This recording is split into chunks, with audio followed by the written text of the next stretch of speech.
As the fourth contraction seized my entire body, my mother looked up from the TV and told me to walk it off, coldly stating the gas money was for her bingo night, not my melodrama.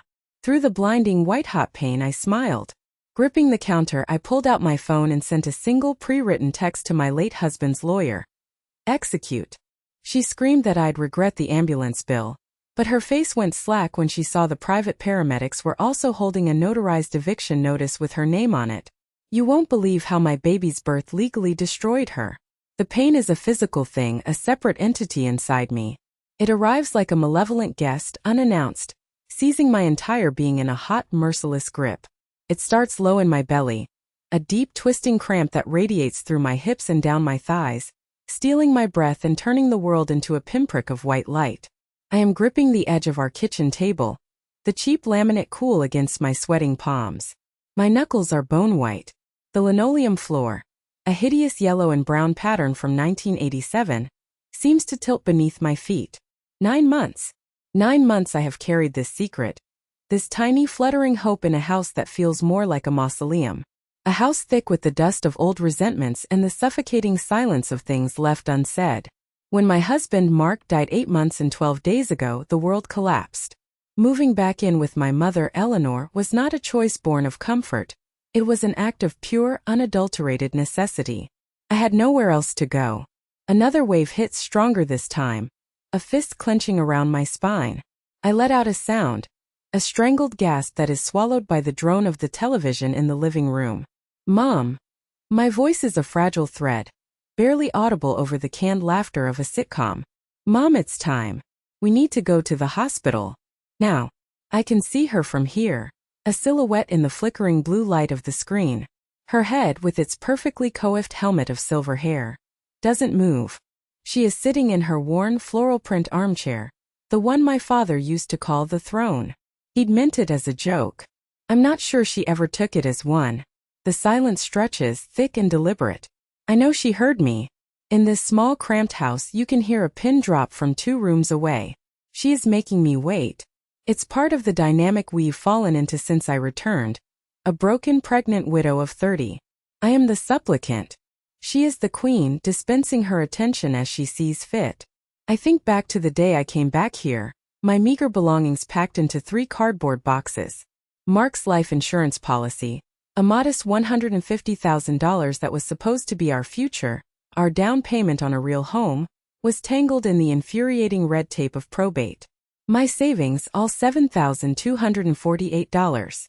50 of them were dwindling at an alarming rate. Eleanor had called me. Family helps family, she'd said, her voice dripping with a saccharine martyrdom that should have been a warning.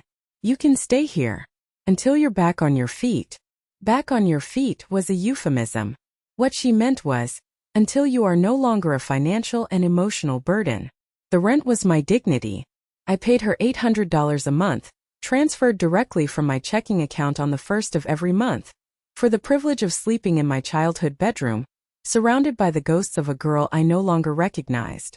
I paid for all the groceries, my bank app a constant, painful reminder of the rising cost of her specific brand of organic crackers and imported cheese. I cooked every meal. I cleaned the house. I was a maid, a chef, and a tenant, but never, not once in the last 7 months, have I felt like a daughter. Another contraction rips through me, this one sharper, more insistent. It forces a cry from my lips. Mom, please. Finally, she turns her head. The movement is slow, irritated. Her face, illuminated by a commercial for a luxury car, is a mask of impassivity. Her eyes, the same cold, flat gray as a winter sky, land on me without a flicker of concern. Don't be so dramatic, Clara. It's probably just indigestion. You always were one for theatrics. Theatrics. The word hangs in the air between us, a small polished stone of cruelty. Theatrics was what she called my grief after Mark's funeral, when I couldn't stop crying for 3 days. Theatrics was her term for my morning sickness in the first trimester, the violent heaving that left me weak and trembling on the bathroom floor. My entire existence, my pain, my loss, my pregnancy, it is all just a performance to her, an inconvenience staged for her benefit. A wave of disbelief crashes over me, so potent it momentarily eclipses the physical pain. Sweat beads on my forehead trickling into my eyebrows. No, Mom, this is different. I force myself to stand up straight, to walk the few steps from the kitchen to the edge of the living room. I brace my hand against the door frame. I've been timing them. They're 6 minutes apart. It's real. Please, I can't drive myself. My car. I sold my car, remember? I sold it to pay for the lawyer handling Mark's estate and to give her the first 2 months' rent in advance, a fact she seems to have conveniently forgotten. She lets out a sigh, a sound of profound world-weary irritation. It's the same sigh she uses when the grocery store is out of her favorite yogurt, or when a telemarketer calls during her show. I am an interruption. My child, her first and only grandchild, is an interruption. For heaven's sake, she says, her voice laced with scorn. She finally turns her full attention to me, but there is no softness in her gaze, no dawning realization, only judgment. In my day, we didn't run to the doctor for every little twinge. We had fortitude. We worked in the garden until the pains were so bad we couldn't stand, and only then did we call the midwife. You're young. You're healthy. She pauses, letting her words sink in, letting the full weight of her contempt settle on my shoulders. Then she delivers the final blow. The words that will etch themselves into my memory. A scar on my soul that will never fade. Walk it off. A little fresh air will do you good. She turns back to the television. The transaction is complete. I have been dismissed. For a single silent moment the world stops. The pain in my abdomen is nothing compared to the cataclysmic shattering in my chest. It's not just cruelty. It's abandonment. A profound, soul-crushing injustice that hollows me out, leaving me utterly, terrifyingly alone. This is my mother. The woman who gave birth to me. And she is telling me to walk into the cold November night while I am in labor, to simply walk it off. Tears well, hot and stinging, but a new feeling, something hard and cold and sharp, rises to meet them. I will not cry. I will not give her the satisfaction of seeing my tears. I will not perform for her. A surge of adrenaline, born not of fear but of pure primal necessity, floods my system. My baby needs me. There is no one else. With a strange, clinical detachment, I turn away from her. I walk to the small coat closet by the front door. My hands are shaking, but my movements are deliberate. I pull out my coat. It was Mark's, a worn navy blue peacoat that's far too big for me. It still smells faintly of him, of sawdust and citrus aftershave. It is the only comfort I have. I pull it on over my thin maternity sweater, the rough wool scratching my skin. I don't bother with shoes, just slide my swollen feet into the worn-out sneakers I left by the door. I grab my purse from the entryway table. My hospital bag, packed and ready for weeks, sits right beside it. I look at it, then back towards the living room where my mother sits, enthralled by the flickering screen. I leave the bag where it is. A small, silent act of defiance. Then I open the front door and step out into the biting wind. The cold is a shock, a slap in the face that sobers me. The November air is damp and heavy, carrying the scent of wet leaves and impending snow. Our street, a quiet suburban lane lined with identical brick houses, is deserted. The world is asleep. A lone streetlight casts a sickly orange glow on the wet pavement. I take a step, then another. Each movement is a monumental effort. The baby has dropped low, a heavy weight pressing down on my pelvis. Another contraction begins to build, a slow, inexorable tightening. I stop, leaning my forehead against the cold, rough bark of the oak tree on our front lawn. I close my eyes and breathe through it, focusing on the rhythm. In out, in out. The pain crests, holds me in its grip for an eternal minute, and then slowly, mercifully begins to recede. I straighten up and keep walking.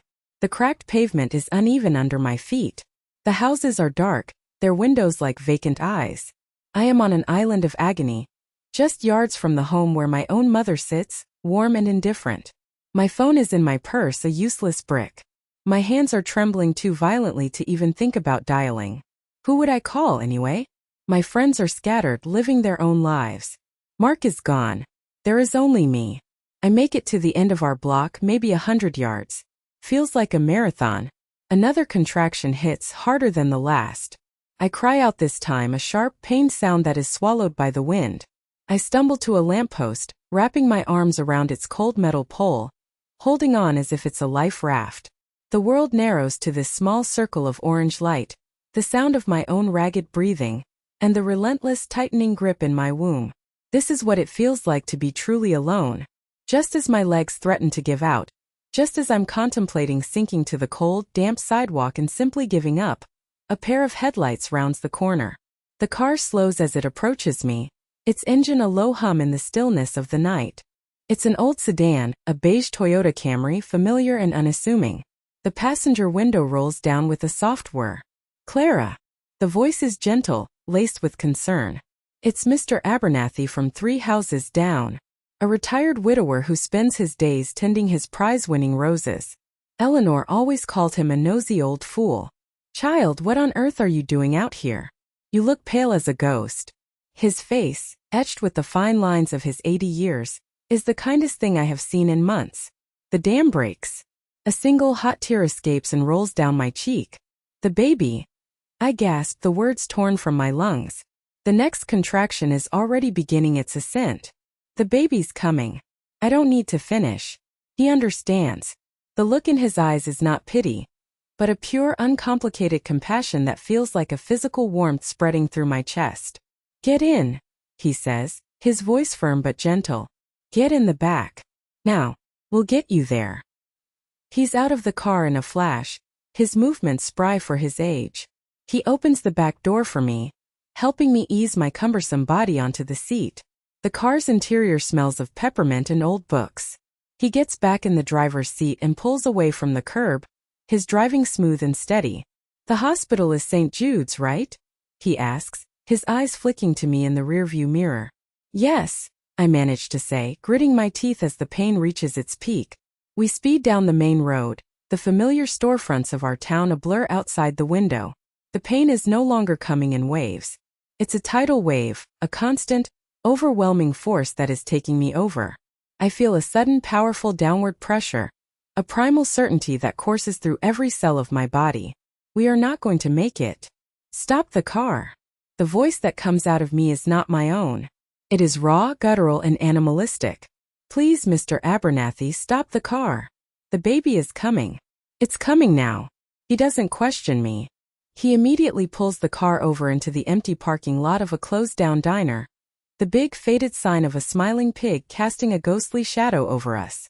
The car is barely in park before he's on the phone, his hands trembling slightly as he dials 911. Yes, hello. I have a woman in labor in my car. She's crowning. We're in the parking lot of the Old Piggy's Diner on Route 4. His voice is a calm anchor in my storm of agony. But there is no time. There is no time for paramedics or sterilized equipment. There is only this moment under the humming orange glow of a streetlight, in the back seat of a kind stranger's car, with Mr. Abernathy's gentle, encouraging words washing over me. You're doing great, Clara. Just breathe, you're so strong. I give in to the unstoppable force of nature. One final monumental push, a scream that tears from my throat, and then a sudden miraculous release. The baby's first cry cuts through the night air. It is not a fragile sound. It is powerful, robust, and defiant. It is the most beautiful sound I have ever heard. It is the sound of life, of survival against all odds. It is the sound of my daughter. Later, I lie in the sterile white peace of a hospital room. The world is quiet now, muffled. My daughter, all 7 pounds and 3 ounces of her, is asleep in a clear plastic bassinet beside my bed. She is perfect. 10 tiny fingers, a dusting of dark hair, a perfect Cupid's bow mouth. I have named her Amelia, Amy for short. A strong name, a name with no baggage. I am a mother. The thought is both terrifying and exhilarating. The door to my room creaks open, pulling me from my reverie. It's Eleanor. She stands in the doorway, her purse clutched in her hands like a shield. Her perfectly styled hair is slightly disheveled. Her face is a mask of dawning horror, and beneath it, a sliver of shame. The ambulance, its sirens wailing through our quiet, gossipy neighborhood, had finally pierced her wall of selfish denial. The social humiliation must be unbearable. Clara, she begins, her voice thin and reedy. I heard the sirens. I saw them outside Mr. Abernathy's house. I look up from Amelia's perfect sleeping face. My own expression, I know, is calm. The fear is gone. The desperation is gone. They have been burned away, replaced by a core of steel I didn't know I possessed. I am no longer the pleading child. I am a mother bear, and my cub is sleeping beside me. You didn't realize, I say, my voice quiet but carrying the weight of a judge's gavel in the silent room. Or you didn't care. I let the question hang in the air between us, heavy and unanswerable. I watched the flicker of emotions on her face. Shock at my tone, a flash of her usual indignation, and then, finally, the crumbling of her composure as the truth of my words lands. She opens her mouth but no sound comes out. A stranger, Mom. I continue, my voice as cold and clear as ice. A man you have spent years calling a nosy old fool showed me more humanity tonight than you have in my entire life. He saved us. While you were watching television. Eleanor stands frozen in the doorway. The chasm between us now a vast, uncrossable canyon. There are no more tears for me to cry for her. They have all dried up. All my life I have been walking on a tightrope, desperately trying to get to her, to win an approval she was never willing to give. Tonight she did not just let me fall. She cut the rope. I looked down at the tiny warm bundle in the bassinet. My daughter. My future. My responsibility. My mother told me to walk it off. And so I did. I walked away from the house that was never a home. I walked away from the little girl who craved her mother's love. I walked into the woman my daughter would need me to be. Eleanor had created this chasm between us. And as I looked at her standing there, useless and pathetic, I knew I wouldn't be the one to build a bridge back. I would be the one to salt the earth on my side of it, so nothing so toxic could ever grow there again. Her reckoning was coming. I just didn't know yet what form it would take. Eleanor's face, a canvas of disbelief, finally hardened into a familiar mask of indignation. How dare you? She hissed, her voice a low, venomous thing. After everything I've done for you. Taking you in when your husband died, when you had nowhere else to go. Taking me in? I laughed, a dry, brittle sound that held no humor. You mean allowing me to exist in a corner of your house, so long as I remained invisible? You didn't do that for me, Mom. You did it for the appearance of being a grandmother. A role you failed in the first 10 minutes. I adjusted the blanket around my daughter, my movements slow and deliberate. I named her Lily, a flower that can grow in the mud. A nurse bustled in then, her cheerful demeanor a jarring contrast to the Arctic chill in the room. Everything all right in here? She asked, her eyes flicking between me and the rigid figure of my mother in the doorway. Everything is perfect, I said, my gaze never leaving Eleanor's. But my visitor was just leaving. The insult landed. A flicker of raw fury crossed Eleanor's face before being suppressed. She was a woman who lived and died by public perception. She would not cause a scene here. Fine, she clipped out, her purse clutched like a weapon. But don't come crying to me when you realize you can't do this on your own. You have nothing, Clara. Remember that. She turned and walked away, her footsteps echoing down the polished hall. A sound of retreat, not of defeat. She thought she had fired the final shot, a reminder of my dependency. But she was wrong. I had Lily. I had a spine of steel I'd forged in the back seat of a stranger's car. And I had something else she'd long forgotten. My father's spirit. The next 2 days were a blur of newborn care and quiet determination. Mr. Abernathy visited, bringing a tiny, hand-knitted yellow hat and a thermos of chicken soup that tasted more like home than anything my mother had ever made. He sat in the visitor's chair, his presence a warm, comforting weight. She's a fighter, that one, he said, smiling at Lily's waving fists. Just like her mother. And her grandfather, I added softly. Arthur, I can't go back there. His kind eyes met mine, full of understanding. I never expected you would, child. My guest room is small, but it's clean. The bed is made. You'll stay as long as you need. Your father, he would have wanted me to look after you. The mention of my father cracked open a grief I'd kept sealed for years. He was the buffer, the warmth in our cold house. When he died, the temperature had dropped to freezing and never recovered. Tears I hadn't shed for my mother now fell for him. They were cleansing tears, washing away the last vestiges of the frightened girl I used to be. The day of my discharge, a hospital social worker, a woman named Mrs. Davis with tired eyes and a sensible haircut, came to see me. She held a clipboard, her expression neutral. Clara, your mother called us, she began, and my blood ran cold. She expressed concerns about your ability to care for the baby, your financial situation, your lack of a stable home. The accusation was so audacious, so quintessentially Eleanor, that I almost laughed. She couldn't control me with guilt, so she was trying to use the system, painting me as an unfit mother to force me back under her thumb. My mother, I said, my voice steady, is the reason I gave birth on the side of the road. She told me to walk off active labor. Any concern she's expressing now is for her own reputation, not for my daughter's welfare. Mrs. Davis listened, her pen still. I explained everything. The call, the abandonment, Mr. Abernathy's intervention. I told her about his offer of a room. I have a place to go, I finished, my chin high. It's a safe place. And I will never, ever leave my daughter in the care of Eleanor Vance. Mrs. Davis studied my face for a long moment, then nodded slowly. She made a few notes.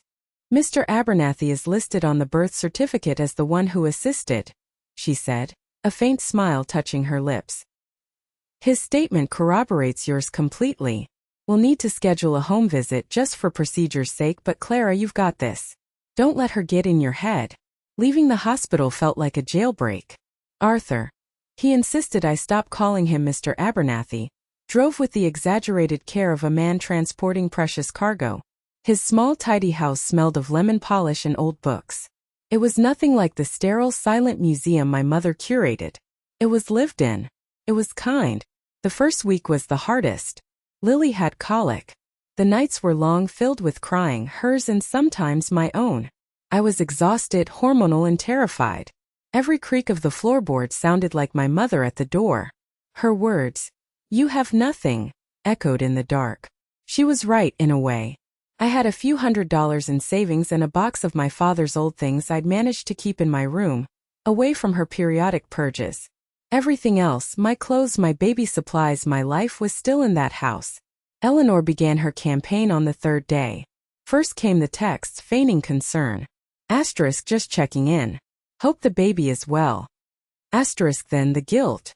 Asterisk, your room is just as you left it. I bought the crib you wanted. It seems a shame for it to sit empty. Asterisk, when I didn't reply, the calls started. I'd see her name flash on the screen and my stomach would clench. I never answered. One afternoon, while Lily was finally sleeping, I decided to face the box of my father's things. It was a time capsule of the man he was. A worn copy of To Kill a Mockingbird, his favorite chess set, a framed photo of him and me at a carnival, both of us grinning with cotton candy mouths. And at the bottom, a thick manila envelope I didn't recognize. Inside was a mess of old financial documents, insurance policies, bank statements, and a sheaf of papers held together with a rusty paperclip. It looked like a draft of his will. I scanned it. It was simple enough. In the event of his death, everything was to be left to his beloved wife, Eleanor. My heart sank. Of course. It confirmed what she'd always told me, that he'd left her everything, and I was living on her charity. But something felt off. Tucked into the back of the envelope was a small, folded piece of stationery from a local law firm, Abernathy and Finch. Not Arthur's firm, his brother's, which had closed a decade ago. It was a receipt for estate planning services, dated just 2 months before my father's sudden heart attack. That evening I showed the receipt to Arthur. He put on his reading glasses, his brow furrowed. Abernathy and Finch, he murmured. That was my brother's practice. David was your father's lawyer for 30 years. They were best friends. He looked up at me, his eyes sharp. Clara, the will your mother filed after your father passed, was it handled by David's firm? I thought back. No. She used some big downtown firm. She said the local guys weren't sophisticated enough to handle his assets. Arthur took off his glasses, rubbing the bridge of his nose. He looked older suddenly. Weighed down. That doesn't make a lick of sense. Why would he pay David for estate planning, and then have the final documents drawn up by a stranger? Your father trusted my brother with everything. A cold dread, sharp and specific, began to snake its way up my spine. What are you saying, Arthur? I'm saying your father was a meticulous man. He loved you more than anything. When you were born, he changed his life insurance policy to list you and Eleanor as equal beneficiaries. He told me so himself. It strikes me as mighty strange that he wouldn't make similar provisions for you with the house, with everything else. Especially as you got older. The air in the cozy living room suddenly felt thin. The house. The source of all her power over me. The place she held like a queen on a throne. She told me he left it all to her. To protect her. That I was her responsibility. I whispered, the words tasting like ash. Maybe he did, Arthur said gently. Or maybe there's another will, Clara. One your mother never filed. The thought was monstrous. It was unthinkable. And yet, it explained everything. Her resentment, her need to control me. Her constant reminders of my dependency. If I had my own resources, my own stake in the house, I wouldn't need her. I would be free. Her power would be gone. The firm that handled the probate, I said, my voice gaining strength. Can we find out who it was? We can, he said, his voice firming with my own. And my brother David, God rest his soul, kept immaculate records. They'll be in storage, but they'll be there. If he drafted a final will for your father, there will be a copy. The next morning I made the call. My hands trembled, but my voice was clear. I gave my father's name to a paralegal at the downtown firm Eleanor had used. There was a long pause. The next call was to the record storage company that held the archives for Abernathy and Finch. It took more doing, requiring Arthur to sign an affidavit as the executor of his brother's professional estate. But 3 days later, a courier arrived with a thick, certified envelope. We sat at Arthur's kitchen table, the afternoon sun streaming in. Lily gurgled happily in her bouncer nearby, a picture of innocence. My hand shook as I tore open the seal. Inside was a legally bound document. Asterisk, the last will and testament of Richard Allen Vance. Asterisk, dated 2 months before he died. Signed by him, witnessed by David Abernathy and another partner. I read it, my eyes flying across the page. My father's voice seemed to rise from the ink. He wrote of his love for his wife, and his desire for her to be secure. He left her his investment portfolio, his car, the contents of the house. And then the final crucial paragraph. Asterisk, to my beloved daughter Clara Vance, I bequeath a 50%, indivisible share of ownership in the marital home at 42 Sycamore Lane, to be held in trust until her 25th birthday, and full ownership thereafter. It is my deepest wish that this house will always be a home for her. A place of safety and belonging, no matter where life takes her. The paper trembled in my hand. He hadn't abandoned me. He had protected me. He had given me a foundation, a home, a future. And my mother had stolen it.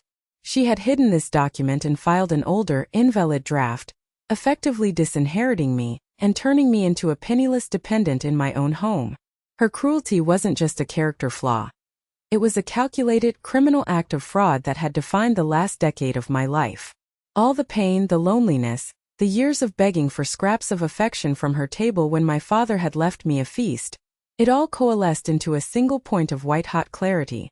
The chasm between us wasn't just emotional anymore. It was legal.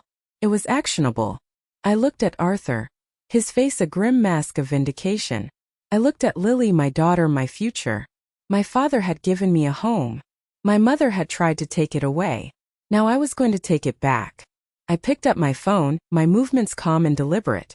I scrolled past Eleanor's name and found the number for a lawyer Arthur had recommended. A shark who specialized in contentious estate litigation. Her reckoning was no longer an abstract concept. It had a name. It had a case number.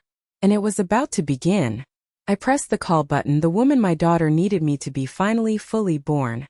The voice on the other end of the line was crisp, sharp, and utterly devoid of sentiment. Caroline Hayes. My name is Clara Vance, I said, my own voice surprisingly steady. Lily stirred in my arms and I instinctively rocked her, my movements smooth and sure. Arthur Finch recommended you. I have an estate matter. It involves probate fraud. There was a brief silence, then the faint sound of typing. Arthur is a good man with a poor taste in friends, but an excellent eye for a winning case. Tell me everything, Ms. Vance. Start from the beginning and do not leave out a single detail. And so I did. Under the warm, encouraging gaze of Arthur, I laid out the last decade of my life. I spoke of my father's death, my mother's cold comfort, the years of financial and emotional dependency. I described the house, the silence, the feeling of being a guest in my own history. Then, I read her the contents of the letter, my father's true last will and testament. I could almost hear Miss Hayes smiling through the phone. "Oh, she made it easy," the lawyer said, a note of predatory glee in her voice. "A dated, signed, and witnessed holographic will that supersedes the one she filed? With a clear motive and a decade of financial control as evidence of her intent? Ms. Vance, this isn't a case. This is a coronation." A wave of relief so profound it almost buckled my knees washed over me. What happens now? Now we act. Swiftly and decisively. First thing tomorrow, a process server will present your mother with a notice of litigation and a temporary restraining order. She will not be permitted to sell, transfer, damage, or remove any assets from the property. Then we file a petition to invalidate the fraudulent will and enforce the true one. Given the evidence, I expect a summary judgment in our favor. She won't even see the inside of a courtroom unless it's for the criminal charges I suspect the D.A. will be very interested in pursuing. Criminal charges. The words hung in the air, heavy and final. For a fleeting second, a ghost of the old Clara surfaced, a daughter's vestigial pity for her mother. Then I looked down at Lily's sleeping face, at the innocent trust in her tiny scrunched features. My father had left me a fortress to protect her, and Eleanor had tried to tear it down stone by stone, leaving us exposed to the world. Pity was a luxury I could no longer afford. "Do it," I said, the words like steel. "Everything." "Excellent," Miss Hayes replied. "Now, Ms. Vance, where are you staying tonight? You cannot go back to that house until she is served." I looked at Arthur, who simply nodded, his expression unwavering. "I'm with a friend," I said. "I'm safe." "Good. Get some rest. Tomorrow you reclaim your home." The call ended. I handed the phone back to Arthur, my hand trembling slightly now that the adrenaline was beginning to fade. He took it, his fingers brushing against mine. The small contact was an anchor in the swirling sea of my emotions. "You did it, Clara," he said softly. "You took the first step. It feels unreal." I sank onto his sofa, pulling Lily closer to my chest. All this time I thought the problem was me, that I was ungrateful or weak or just not enough. He loved me. My father loved me enough to secure my entire future. A single tear, hot and cleansing, traced a path down my cheek. It wasn't a tear of sadness, but of overwhelming retroactive grief for the girl who hadn't known she was cherished. Arthur sat beside me, not crowding, just offering a solid, comforting presence. He did. And Eleanor knew it. This wasn't about money, Clara. Not really. It was about control. She couldn't stand the thought of you having something that didn't come from her. Something she couldn't hold over your head. He was right. It was the ultimate act of possession, masquerading as maternal care. She had kept me small so she could feel big. She had kept me poor so she could feel rich. She had kept me dependent so she could feel needed. That night, in the quiet sanctuary of Arthur's guest room, I didn't sleep. I watched Lily breathe, her tiny chest rising and falling in the soft glow of the nightlight. I was reliving my life but viewing it through a new lens. Every harsh word from Eleanor, every sigh of exasperation, every denied request for a small loan that was rightfully my own money, it all clicked into place. It wasn't dysfunction, it was a strategy. A long, cruel, meticulously executed campaign to break my spirit. But she had failed. In her ultimate act of cruelty, abandoning me in my hour of greatest need, she had inadvertently set me free.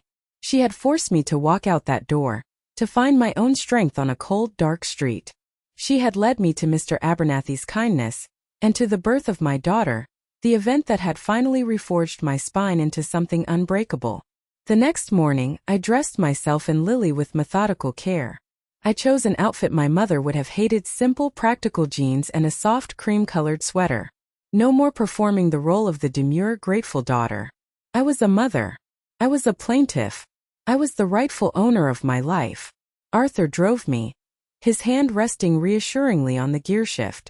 We parked a block away from the house, waiting for the signal from Ms. Hayes. My heart hammered against my ribs, a frantic bird in a cage. This was it. The final confrontation. At 10:15 a.m. My phone buzzed. A text from Ms. Hayes. Asterisk served. She is aware.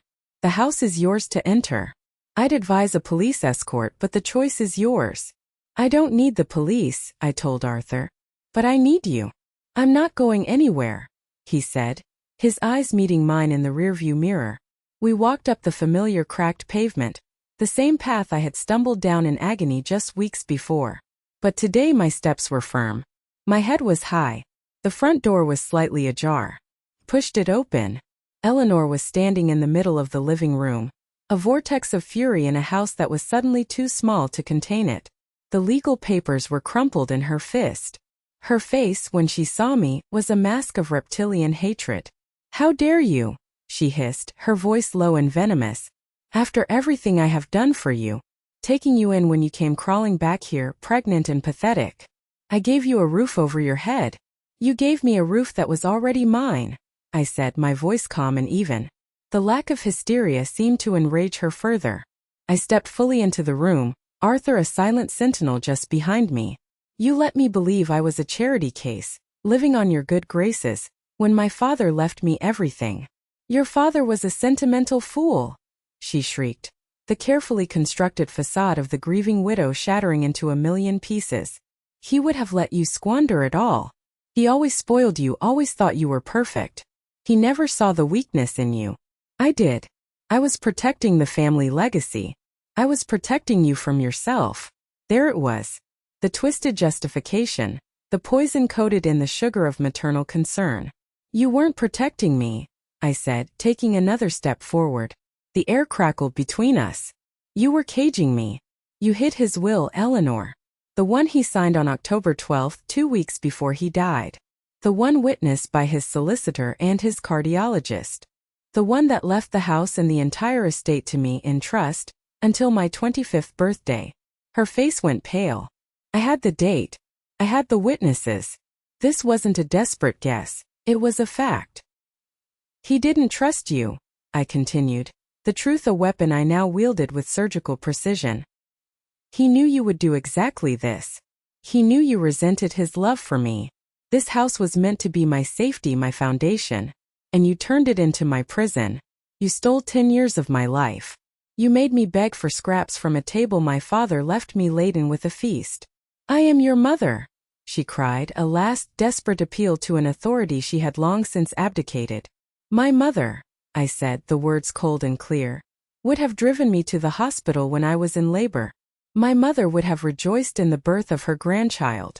My mother would not have told me to walk it off, while I was bringing a new life into the world. A stranger, Eleanor. Mr. Abernathy showed me more parental love in 5 minutes than you have shown me in 30 years. You are not my mother. You are just the woman who gave birth to me. And as of today you are a guest in my house.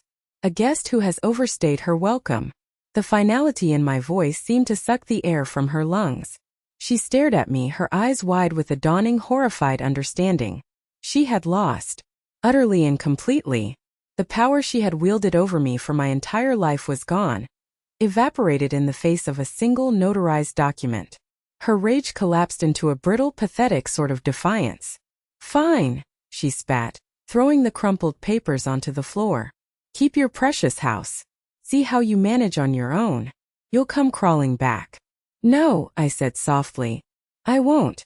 Without another word she turned, her shoulders stiff, and marched up the stairs. We heard drawers slamming, a closet door banging. 20 minutes later, she descended with a single suitcase, her face a stony mask that didn't even glance in my direction. She walked past me, past Arthur, and out the front door, slamming it behind her. The sound echoed in the sudden, deafening silence. And then it was over. I stood there in the middle of my living room and took a deep, shuddering breath. The air tasted different. Tasted of freedom. It tasted of home. Arthur's hand found my shoulder, a warm, solid weight. "It's yours now, Clara," he said. "All of it." Tears streamed down my face, silent and cleansing. I wasn't crying for the mother I had lost, but for the life I was finally about to begin. The days that followed were a blur of quiet reclamation. Miss Hayes was as good as her word. Faced with irrefutable proof of fraud and the looming threat of prison, Eleanor signed away any and all claims to the estate. She vanished from our lives, leaving behind only a faint, bitter scent of resentment that I was all too happy to air out. I started with the windows. I threw every single one of them open, letting the crisp winter air chase out the stale memories. I took down the heavy, oppressive velvet curtains Eleanor had loved and let the sunlight stream in, illuminating dust motes dancing in the air like tiny joyful sprites. One afternoon there was a gentle knock on the door. It was Mr. Abernathy. His kind face crinkled into a smile. He held a small, clumsily wrapped gift. "For the little one," he said, his eyes twinkling.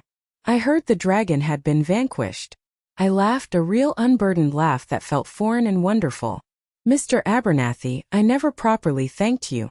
You saved us." "Nonsense, child," he said, waving a dismissive hand.